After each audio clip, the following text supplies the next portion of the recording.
And here's the real story of the day is the bugs, the borers, and the beetles are just all over the place. And then I've got an issue like this.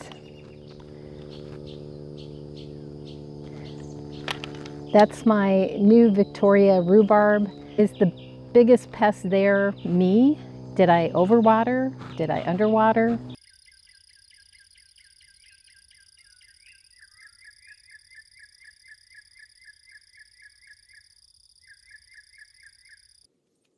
Okay, who else does this? You stand and stare at your tomato plants and you just hope you can see those really well camouflaged hornworms and these little more brown fruit worms that are on the plants. Ugh, this is the story of my life right now. And I know I've got another one on here because I see up here at the top, I'm trying to show you, there's one of these fruits that are half eaten, so I know something is getting to it. This is what the damage looks like when you've got a worm somewhere, either the hornworms or the tomato fruit worm. So I pull these little half-eaten fruits off, so when I come back later tonight, later today, and start looking at these plants again, I can know that there's been additional damage. I feel like a crazy person, honestly. Me and my cup of worms and beetles and, bugs. And like I say, I just throw those fruits in there just to have a place to put them and just keep looking diligently. You'll see curled leaves. You just need to get in there and move stuff around and, gosh. Okay, here I am getting diverted by my cucumber plant that appears to have some powdery mildew or something going on, but there's still a couple good fruits, so we'll let it be.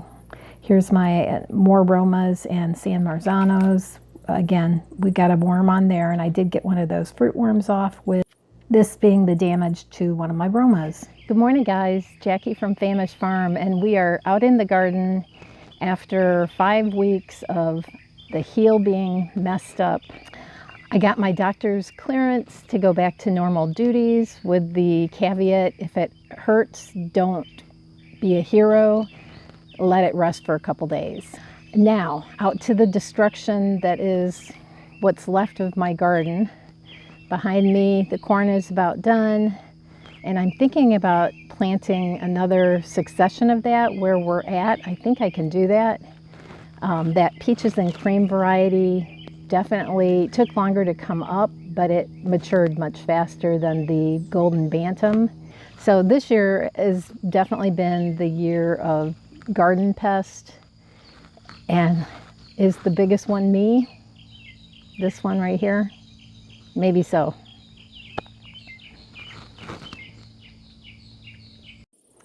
Our corn crop is basically finished. I did pull off one of these ears of corn, nice kernel development, but it was past its prime.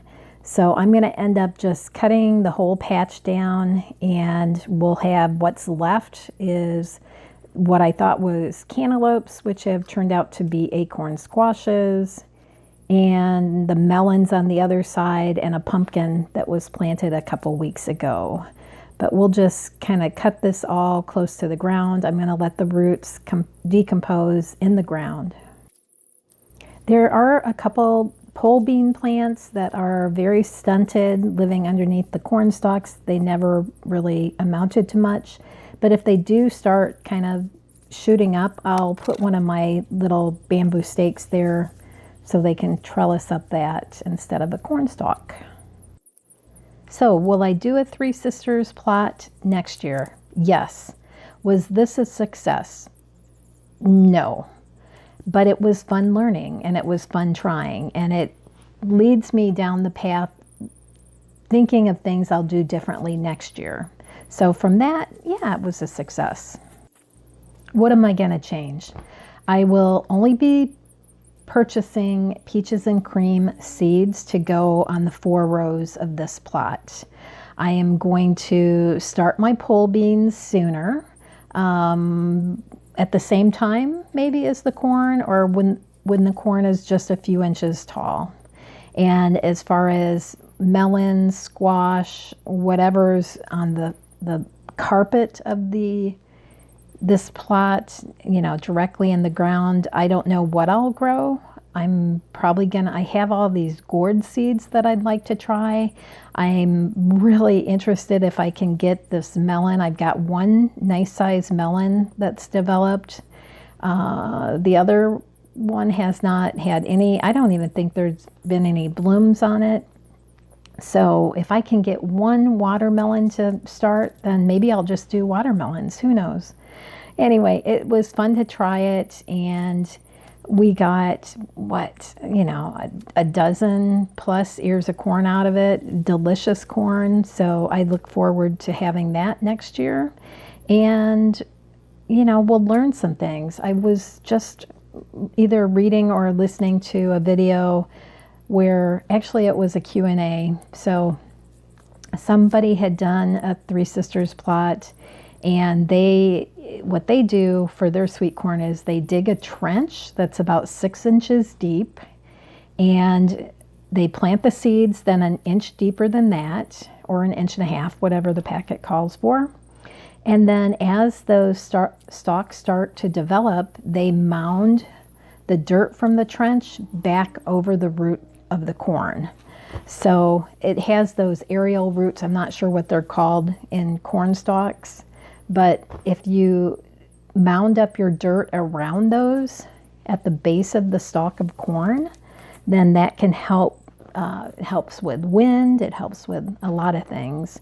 And I'm also even thinking about doing like a Florida weave on the corn. I would put a T-post at each end and then use twine or something, string between the T-posts to give more wind support. I end up harvesting 2 acorn squash out of here. The one that's close to where I'm standing right now, that one turns out to be soft, so I'm going to dispose of that, but the one in the foreground is in pretty good shape. I'm going to just move all these cuttings to the side and I'll compost them later. Here's my poor rhubarb plant. I'm just hoping that the bulb is still in good shape down there and will shoot up some new growth later or next year. I'm afraid to dig it up. I'm afraid I overwatered and it's rotted. Time will tell. I don't think the bug damage was bad enough on the leaves, and if there was some kind of fungus, overwatering wouldn't have helped, or underwatering. And here is this other, what I thought was a cantaloupe, which maybe is a melon of some kind. I'm not sure. It's an obviously immature plant, whatever it is. We're just going to go ahead and cut that. And then I'm going to try to show you my pole beans here.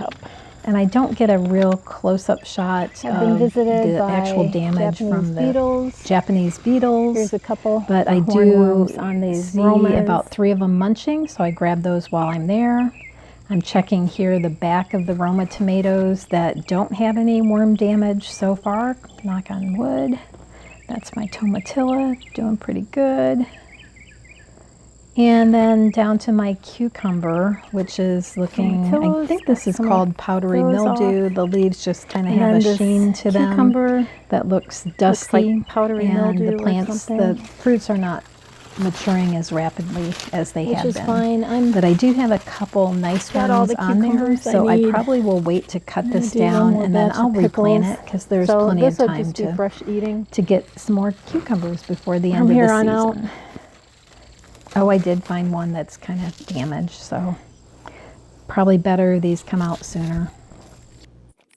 My first raised bed now is empty. I've cut the squash out, I've transplanted the rosemary plant, and now I'm going to take this second-year straw bale that had my cabbage plants in it and move it over to the first planter and utilize, this is compost basically. So we're going to use that in this planter and we'll get that all into the planter and then spread out.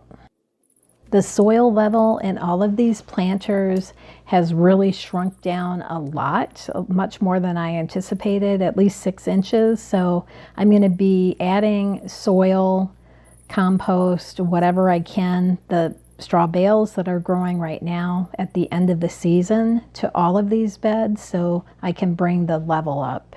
And this particular bed, once I get the straw in place, I'm also going to take my lettuce growing tubs. I've got 3 of them that are finished, and I'm going to go ahead and add those in. This was the sorrel from M.I. Gardener. I will be doing that again as a baby lettuce. And then my 2 mixed lettuce tubs going in. And then I'll smooth all of that out, and I'm going to add a couple tubs then of compost. So we'll be making a trip over to the compost pile too. I'm just going to use my 2 tubs here, my lettuce tubs, to grab the compost. And then we're also going to be amending the bed while we're here. And guys, this is something I've never done before, so I'm just going with suggestions from other channels. But I basically have a natural broad spectrum type Milorganite here. Then I'm going to add blood meal and bone meal and then mix it well into the soil. And I realize I have my DE also, that diatomaceous, and I'm saying that wrong, I'm sure, earth that I know can help with pill bugs. And we did have pill bugs in this particular planter with my kidney beans when I pulled them up. So I'm just going to add that on top after. I've got one more bag of that BT that is a bacterial weapon against pests, and I'm going to be getting that at the store when I go in this week. So I'm not adding that right now, but I will probably kind of work it into the soil a bit when I get that. Now, these are a bag of contender beans that are past their prime. I think I had 1 plant come up out of 6 that I planted earlier. I replanted those 5. None of those came up. So I'm heavily planting this, and if anything comes up, great. If nothing comes up, we'll just throw something else in here. I might throw another zucchini, or I might even pick up some more bush beans to try.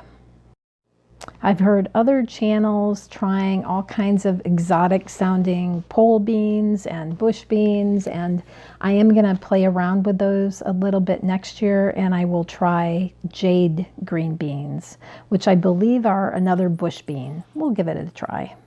And then we're going to water this bed in nicely with these seeds, and while I'm there, I'm going to hit my raspberries and strawberries that are under the trellis up along the fence line.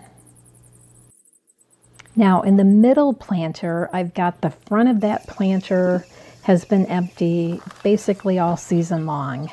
So I'm going to do the same thing. I'm going to add some compost. I'm going to add some fertilizers on top of it and work it in. And then I'm going to plant that packet of quinoa that I keep trying, that I think the first time it might have been too cold. The second time I did not give them as much water as they probably would have liked. But we're going to try it again. The last couple of seeds in the packet, there's maybe a 10 or 20 seeds. They're very small seeds.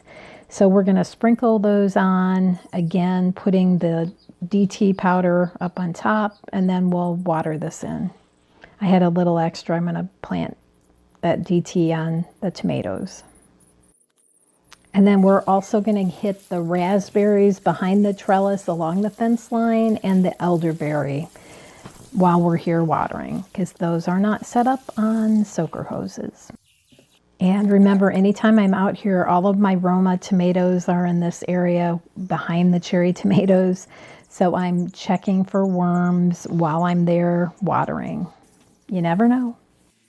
And while I'm right in here, I notice the peanuts are blossoming. They have little yellow flowers, very pretty.